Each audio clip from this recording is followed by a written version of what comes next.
Good morning friends. लक्ष द्या. काल आपण कायनेटिक थिअरी ऑफ गॅसेस बघितलं होतं.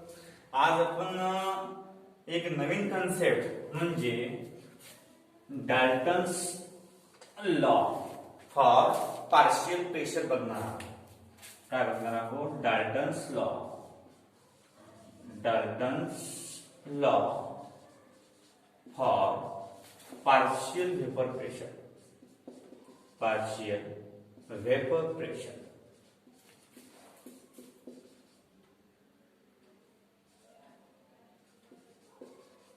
of gas.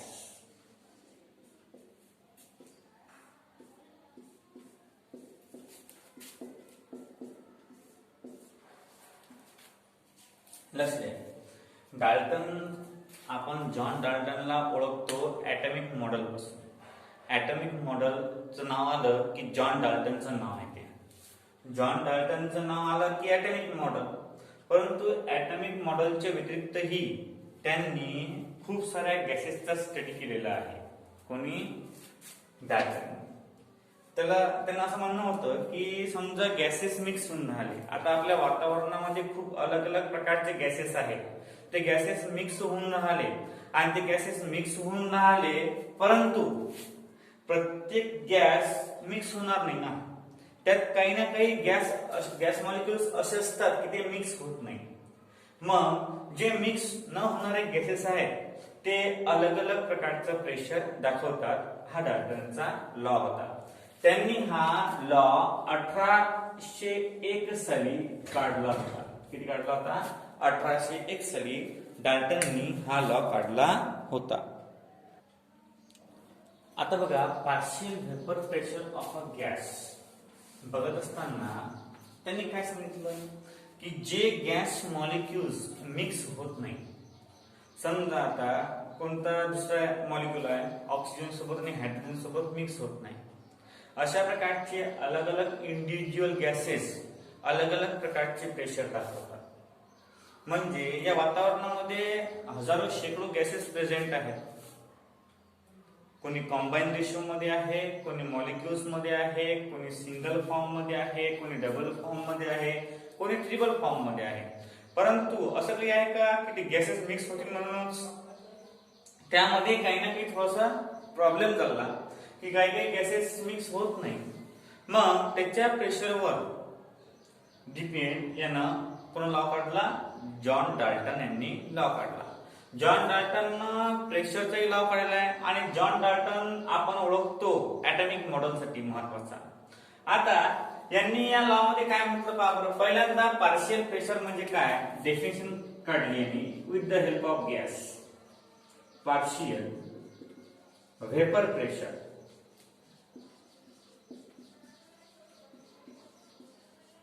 आता पार्शियल वेपर प्रेशर म्हणजे काय? पार्शियल वेपर प्रेशर म्हणजे काय ते लक्ष द्या. Partial vapour pressure, partial vapour pressure म्हणजे अशा प्रकारचं प्रेशर की जे इंडिव्हिज्युअल गॅस शो करते, जे गॅस मिक्स होत नाही. The pressure exerted, the pressure exerted, the pressure exerted by the individual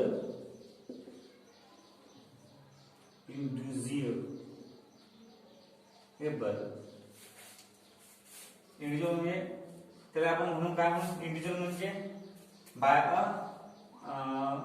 different gas molecule. Different gas molecule is called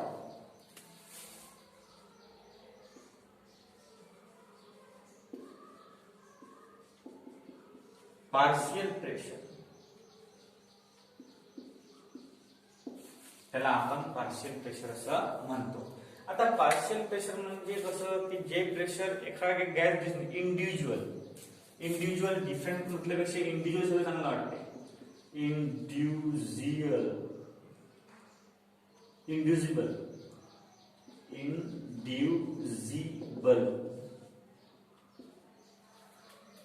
gas molecule are called as partial pressure. म्हणजे प्रत्येक अलग अलग प्रकारचा gas अलग अलग प्रेशर फॉर्म करते, त्याला पार्शियल प्रेशर म्हणतात. आता लॉ काय वापरायचा? या डाल्टननं लॉ शोधून काढला. आणि डाल्टनचा लॉ काय आहे?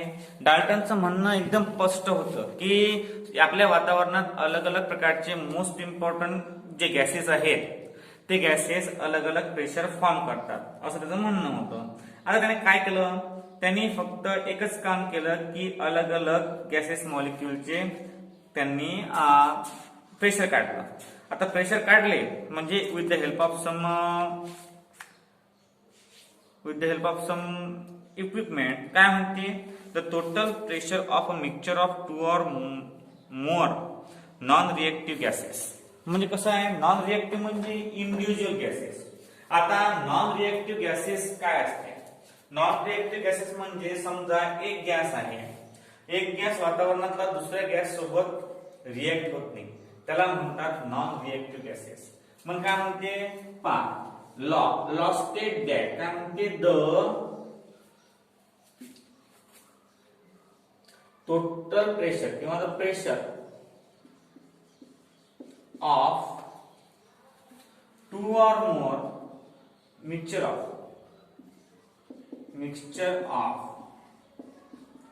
2 or more non-reactive gases,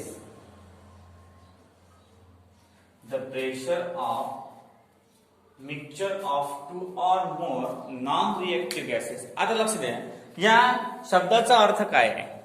the pressure of mixture of 2 or more non reactive gases. म्हणजे आपल्याला प्रेशर पाहिजे. कोणाचं पाहिजे pressure?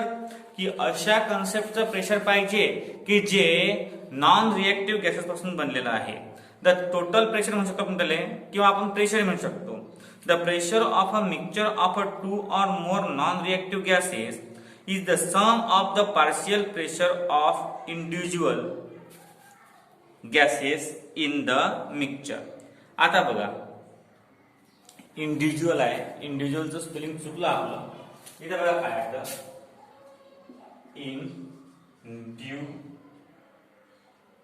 Individual.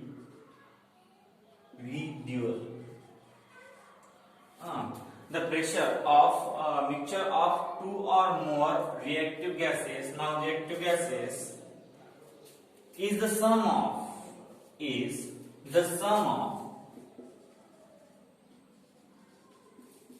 partial gases, partial pressure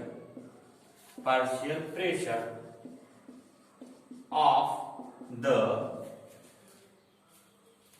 individual gases, individual gases in the mixture.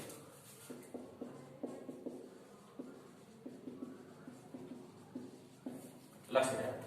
आता म्हणणं काय आहे? याचं म्हणणं एकदम सिंपल आहे. पहिल्यांदा यानं पार्शियल प्रेशरची डेफिनेशन दिली आहे आपल्याला लिहून. The pressure exerted by the individual gas molecule. The pressure exerted by the non-individual gas molecule is called as partial pressure. त्याला आपण partial pressure म्हणतो. बघा आता याच्यामध्ये आहे the pressure of a mixture of 2 or more. The pressure of a mixture. The pressure of a mixture म्हणजे pressure किंवा the total pressure. The total pressure. The total pressure of a mixture of 2 or more non-reactive gases. विश्वामध्ये किंवा या वातावरणामध्ये अलग अलग प्रकारचे gases present असतात आणि ते गॅसेस काही गॅसेस मिक्स होतात, काही गॅसेस मिक्स होत नाही. मग यांनी काय म्हटलं? The pressure of the total pressure of mixture of 2 or more non reactive म्हणजे एकामेकावर ते रिएक्ट होत नाही. Non-reactive gases is the sum of partial pressure of the individual gases in the mixture. Let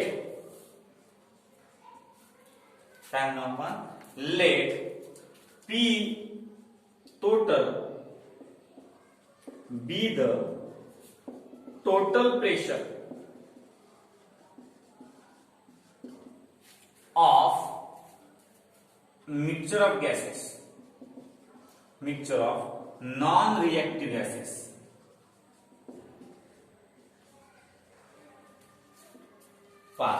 Let P total be the total pressure of a gases म्हणजे non-reactive gases and P1, P2, P3,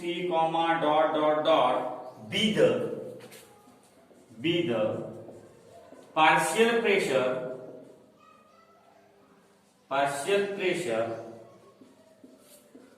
of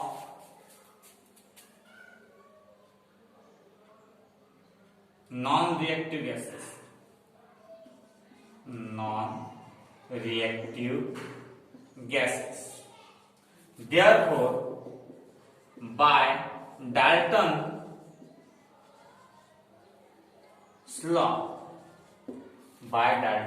law काय म्हणते P total equal to P1 plus P2 plus P3 plus dot आणि अशा प्रकारे total pressure जर काढायचं असेल आपल्याला तर आपण प्रत्येक गॅसचं प्रेशर घेतलं पाहिजे असं याचं म्हणणं आहे. कोणाचं? डाल्टनचं. आता डाल्टनचं चांगल्या प्रकारे म्हणणं काय आहे पहा बरं. Dalton law for the partial vapour pressure 1801 मध्ये त्यानं पार्शियल व्हेपर प्रेशरचा लॉ काढला होता. आता तो लॉ काढल्यावर पार्शियल प्रेशरचा लॉ काढल्यावर त्यानं ऑब्झर्वेशन केलं त्या गॅसेस बद्दल. त्या गॅसेस बद्दल ऑब्झर्वेशन करत असताना त्याला काय दिसलं की जे नेचर मध्ये गॅसेस आहेत काही रिएक्टिव्ह गॅसेस आहेत, काही नॉन रिएक्टिव्ह गॅसेस आहेत. काही रिएक्टिव्ह गॅसेस आहेत आणि काही काय आहेत नॉन रिएक्टिव्ह गॅसेस आहेत. तर जे एकमेकावर रिएक्ट होत नाही गॅसेस त्यांचं जर तुम्हाला प्रेशर एक्झर्ट करायचं असलं तर तुम्हाला total pressure of a gas घ्यावं लागते. लक्ष द्या आता.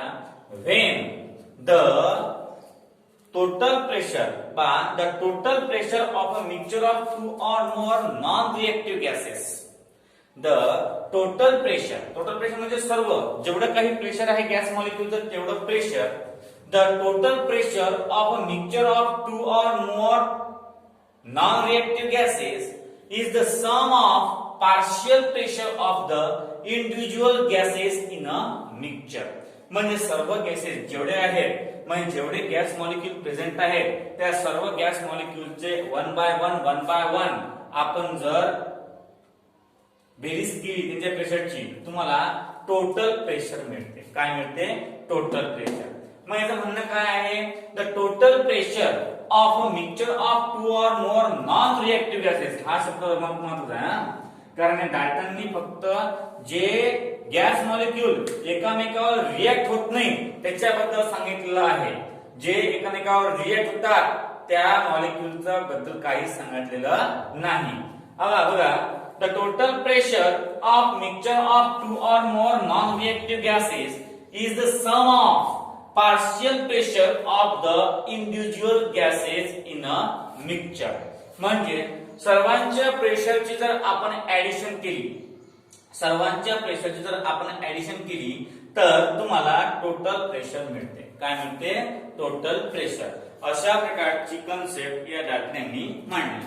आता डाल्टनच्या नियमावरून त्यांनी डाल्टनचा खरा लॉ काय होता ते डाल्टन यांनी सिद्ध केले आहे. लक्ष द्या. आता पहिल्यांदा आपल्याला आयडियल गॅस लॉ माहित आहे. काय माहित आहे? Ideal gas law. Ideal gas law काय म्हणते? आयडियल गॅस लॉ म्हणते PV equal to nRT. PV equal to काय म्हणते? nRT. आता जर आपण तो लॉ जर मिक्स केला डाल्टनच्या थिअरी मध्ये तर आपल्याला एक नवीन कन्सेप्ट मिळते. ती कन्सेप्ट पाहायची आहे आपल्याला आज. समजा आता डाल्टनचा we have ideal gas law. काय आहे ideal gas law? PV equal to nRT. PV equal to nRT at constant volume. Therefore P equal to n RT upon V. P equal to N RT upon V. आणि RT upon V हे constant आहे. हे झालं normal. आता for individual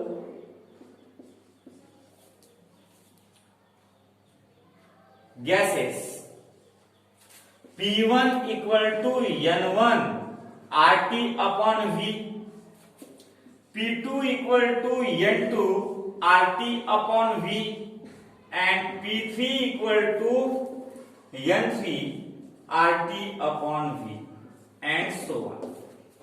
म्हणजे आता gases कोणकोणते, individual gases कोणकोणते, जे नॉन रिएक्टिव्ह गॅसेस आहेत.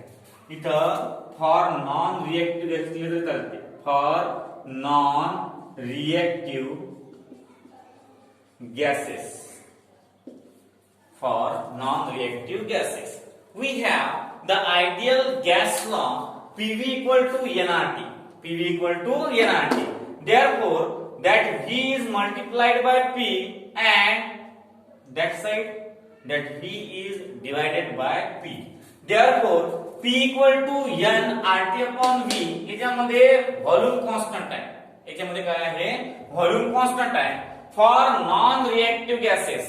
आता जे गॅस रिएक्ट होत नाही त्यांच्यासाठी P1 इक्वल टू फक्त नंबर ऑफ मोल्स चेंज होईल. काय चेंज होणार, फक्त नंबर ऑफ मोल्स, बाकी ते कॉन्स्टंटच नाही. मग P1 साठी N1, P2 साठी N2, P3 साठी N3. आता therefore the total pressure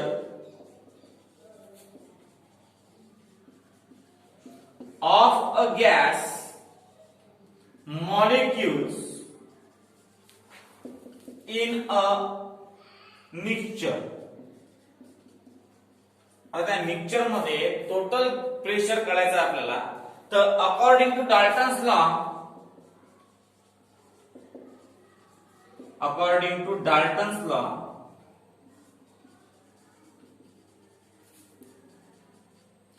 P total equal to P1 plus P2 plus P3 plus dot dot dot. जमला. आता पुट करा व्हॅल्यू त्यामध्ये, हे काय ते P total equal to N1 in bracket RT upon V plus N2 in bracket RT upon V plus N3 in bracket RT upon V and plus dot dot dot plus dot dot dot. आता बघा अशा प्रकारचे concept आहे N1 N2 N3 ची. म्हणजे P total जर काढला आपण तर पहा P टोटल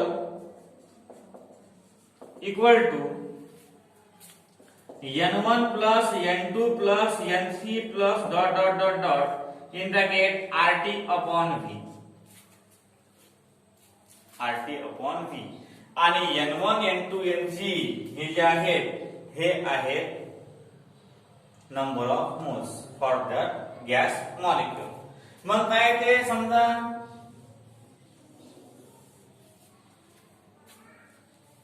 आता आपण याला N टोटल घेतलं, काय घेतलं N टोटल, म्हणजे P total equal to N total bracket मध्ये RT upon V. Equation number first. आता P1 काढला आपण एवढं, P1 equal to N1 RT upon V आणि P total equal to N total RT upon V.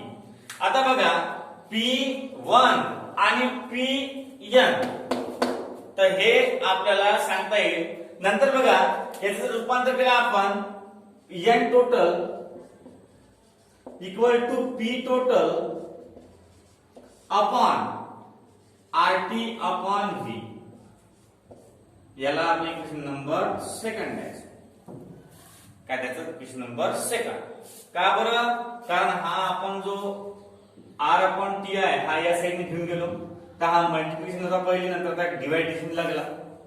आता बघा आपल्याला मोल फ्रॅक्शनची व्हॅल्यू माहित आहे. मोल फ्रॅक्शन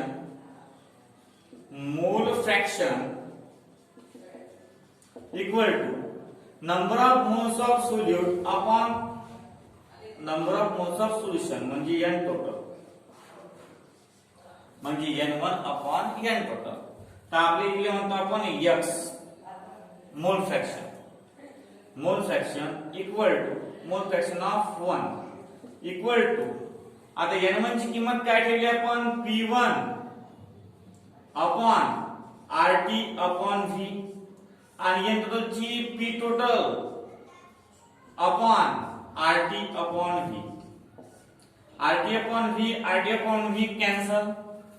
काय राहते mole fraction equal to partial mole fraction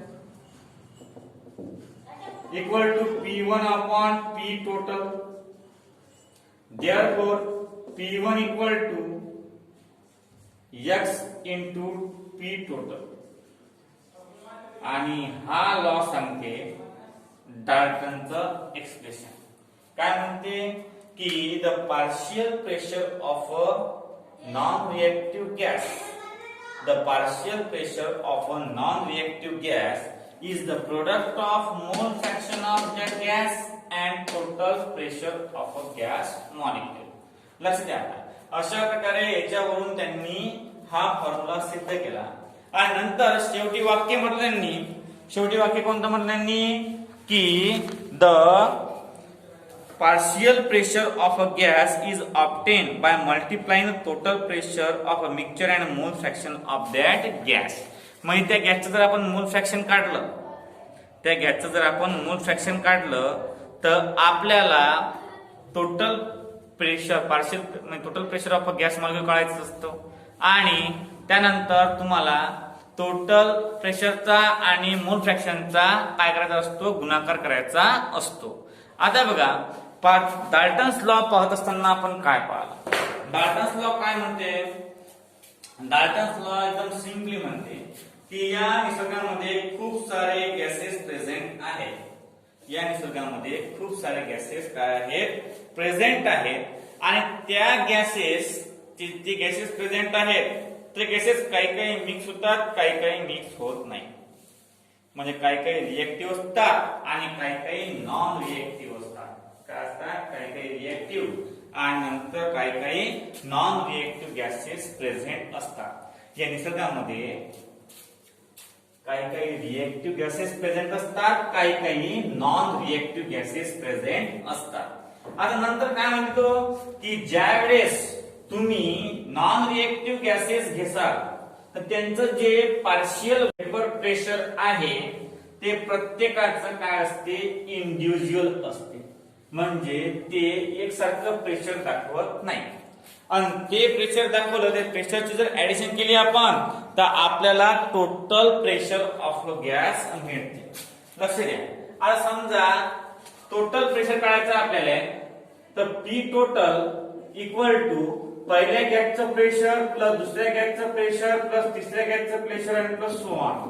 जेवढे काही गॅस मॉलिक्यूल त्याच्यामध्ये प्रेझेंट असतील, जेवढे काही गॅस मॉलिक्यूल त्याच्यामध्ये प्रेझेंट असतील त्या सर्वांचं व्हेपर प्रेशर घ्यावं लागते. त्याला म्हणतो आपण पार्शियल प्रेशर. त्याला काय म्हणतो आपण, पार्शियल प्रेशर. नंतर यांनी काय केलं, नंतर यांनी आयडियल गॅस लॉ मध्ये काय केलं, नंतर यांनी आयडियल गॅस लॉ मध्ये प्रेशरच्या व्हॅल्यू टाकल्या. काय केलं यांनी पहा, लक्ष द्या. पहिल्यांदा आयडियल गॅस सिच्युएशन काय म्हणते, PV इक्वल टू nRT. हे आयडियल गॅस साठी आहे. समजा पहिला मॉलिक्यूल गॅसचा आहे त्या पहिल्या मॉलिक्यूल साठी आहे काय करा, हा जो V आहे हा V RT खाली म्हणजे P equal to nRT upon V. पहिल्या मॉलिक्यूल साठी P1 equal to N1RT at constant volume and temperature. Temperature आणि व्हॉल्यूम यांनी कॉन्स्टंट ठेवलं. P1 साठी N1RT upon V equation number 1 दिला. नंतर काय केलं की P2 साठी N2RT upon V equation number 2. म्हणजे असं काय काय केलं आपण तर P3 पर्यंत येईल N3 equal to RT upon V. आणि अशा प्रकारे आपल्याला मग नंतर त्यांनी काय केलं की ही जी व्हॅल्यू आहे ही एक टोटल प्रेशरच्या फॉर्म्युल्यात टाकली. P total equal to N1 RT upon V plus N2 RT upon V plus N3 RT upon V आणि प्लस सो ऑन. मग त्यांना समजलं की प्रत्येकामध्ये RT RT RT हा सेम आहे. मग काय केलं त्यांनी की P total equal to N1 plus N2 plus N3 plus dot dot dot आणि RT upon V. नंतर काय केलं याला यांनी N टोटल म्हटलं, नंबर ऑफ मोल्स टोटल घेतलं. काय घेतलं म्हणजे P total equal to number of moles total equal in bracket RT upon V. मग इथे रेशो काढला. कसा रेशो काढला की P म्हणजे N total equal to P total upon RT upon V. आता हे झालं यांनी टोटलचं आणि वनचं काय आहे N1 equal to P1 upon RT upon V. मग या दोघांचं यांनी काय केला, या दोघांचा यांनी मोल फ्रॅक्शन मध्ये यूज केला. मोल फ्रॅक्शन ऑफ N1 मग mole fraction of gas equal to N1 upon N total number of moles of first gas upon total number of moles of gas. आपण मोल फ्रॅक्शन पाहिलेच आहे. नंतर X gas equal to N ची किंमत काय आहे P1 upon RT upon V आणि P total in bracket RT upon V. मग RT कॅन्सल करून टाकला, RT अपॉन V. तर mole fraction of gas equal to pressure of gas and total pressure. मग therefore P1 equal to mole fraction of gas into P total. म्हणजे ज्या वेळेस आपण अशा प्रकारे हे सॉल्व करू त्यावेळेस आपल्याला भेटणार की आपल्याला जर त्या गॅसचं प्रेशर काढायचं आहे तर आपल्याला त्या गॅसचं मोल फ्रॅक्शन काढणं आवश्यक आहे आणि टोटल प्रेशर किती आहे ते पाहणं आवश्यक आहे. याच्यावरून the partial pressure of a gas is the product of mole fraction of a gas and total pressure of a मिक्सचरचं टोटल प्रेशर आणि मोल फ्रॅक्शन या दोघांचं जर मल्टिप्लिकेशन केलं आपण तर आपल्याला त्या गॅसचं काय मिळते, त्या गॅसचं पार्शियल प्रेशर मिळते. आणि अशा प्रकारे हा कन्सेप्ट इथं कंप्लीट होतो. Dalton's law for the partial vapour pressure of a gas काय सांगते की the total pressure of non reactive gases mixture of non-reactive gases is the sum of partial pressure of a gas individually. म्हणजे total pressure ज्यावेळेस काढतात त्यावेळेस प्रत्येक गॅसचं individual partial pressure घ्यावं लागते. त्या पार्शियल प्रेशरची जर आपण सम केली तर आपल्याला अशा प्रकारचा कंपोनंट मिळते की जो सर्वांची ऍडिशन असते. The total pressure of a mixture of a gas of non-reactive gases is the sum of partial pressure of a gases. याच्यावरून मग आपण हे एक्सप्रेशन प्रूव्ह केलं. एक्सप्रेशन प्रूव्ह केलं. अशा प्रकारे डाल्टन्स लॉ आहे for partial vapour pressure of a gas. डाल्टनला आपण कशामुळे ओळखतो, डाल्टनला आपण ऍटॉमिक मॉडेल मध्ये ओळखतो, परंतु इतर क्षेत्रातही त्याने खूप चांगली कामगिरी केलेली आहे आणि ते आपण पाहताना इथं आपण एक्सप्लेन केलेलं आहे की त्यांनी अजून कोणकोणते काम केलेले आहे. त्यांनी गॅसेस बद्दल थोडीफार माहिती जमा केली होती आणि त्या माहितीवरून त्यांनी हा लॉ शोधून काढला होता. आता आज आपला Dalton's law for the partial vapour pressure of a gas झाला. काल आपण कायनेटिक थेअरी ऑफ गॅसेस बघितलं होतं. त्याच्या आधी आपण आयडियल गॅसचं लॉचं इक्वेशन बघितलं होतं. ह्या सर्व कन्सेप्ट ज्या आहेत ह्या लक्षात ठेवा. म्हणजे पुढे कामात पडते. आजसाठी एवढंच. पुढचं बाकी आपण बाकीच्या लेक्चरला बघूया.